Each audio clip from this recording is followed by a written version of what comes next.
با سلام، امین کسرا هستم. توی این ویدیو قصد دارم که آموزش شکستن تخم مرغ برای چشم نظر رو بهتون توضیح بدم.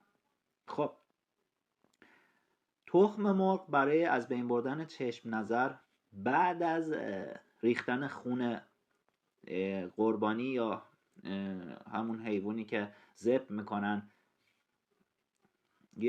حالا به هر مناسبتی که هست، در مرحله دوم قرار داره. یعنی تخم مرغ اون اثر چشم نظر رو از بین میبره. اما به چه صورت تخم مرغ رو برای چشم نظر ما بشکنیم؟ اولین نکته‌ای که برای شکستن تخم مرغ برای چشم نظر باید در نظر داشته باشید اینه که تخم مرغی که انتخاب میکنید کاملا سالم باشه. یعنی این تخم مرغ ترک نداشته باشه. اگر کوچکترین ترکی داشته باشه این تخم مرغ، خب عمل نمیکنه، یعنی چشم نظر رو باطل نمیکنه و تخم مرغ ممکنه با کوچکترین فشاری خود به خود بشکنه و شما به هدفتون یا مطلوبتون نرسید. خب، تخم مرغی که شخصی میخواد بشکونه برای چشم نظر باید کسی باشه که دستش قوی باشه، یا به عبارتی نفس قوی داشته باشه، یا شخص در حالت پاک باشه، یعنی حالت جنابت یا غیر پاکی یا به هر مسائل دیگر رو نداشته باشه. تخم مرغ رو زمانی که میخواید شما بشکنید برای چشم نظر، بعضیا میان اشکال خاصی روش میکشن. اونا لازم نیست. حتی تخم مرغ بدون اینکه شما شکل یا طرحی روش بکشید، فقط با نیتی که داشته باشید و اسمهایی که توی دلتون میبرید. دقت کنید، اگر اسم بعد از اینکه تخم مرغ شکسته بشه شما بیاید بگید که مثلا تخم مرغ به اسم کسی شکسته شد، این گناه داره، هم غیبت میشه. اگر ممکنه اصلا تخم مرغ تو دستتون به هر دلیلی، مثلا تخم مرغ شکسته بوده باشه قبل از اینکه شما فشارش بدید، شما نتونید متوجه بشید، این تهمت هم محسوب میشه اگه بیاد اسم ببرید. یعنی شما نباید اصلا به هیچ عنوان اسم ببرید که کی بود که این تخم مرغ به اسمش شکست. به هر حال کسایی که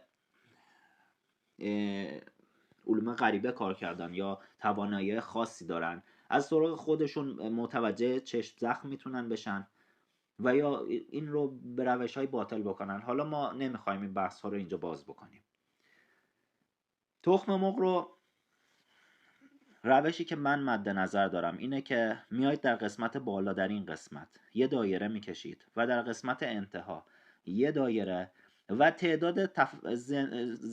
تعداد شک هایی که توی ذهنتون دارید. مثلا اکثر مواقع که من خودم تخم مرغ رو میشکنم، توی 2 مورد اول تخم مرغ رو میشکنم، یعنی چون از طریق روش‌های خودم متوجه میشم که به چه اتفاقی افتاده و کجا اتفاق افتاده و اون چشم نظر رو باطل میکنم.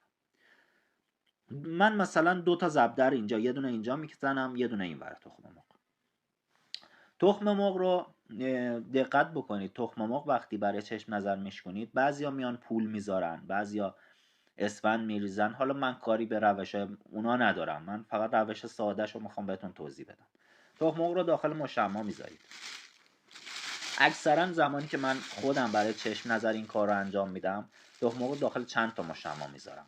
قشنگ میپیچید و بعد میذارید داخل یه دستمال که وقتی میترکه تخم مرغ نپاشه به این ور اون ور.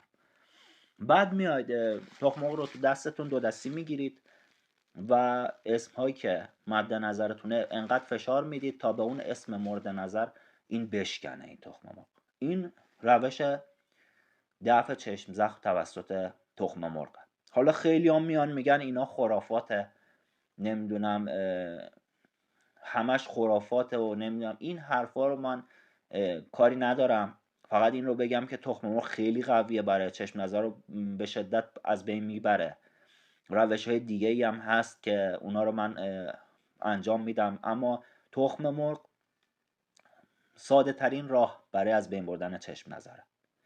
امیدوارم که از این ویدیو استفاده برده باشید. اگر سوالی دارید در قسمت کامنت ها مطرح کنید، توسط ادمین ها یا خود من پاسخ داده میشه.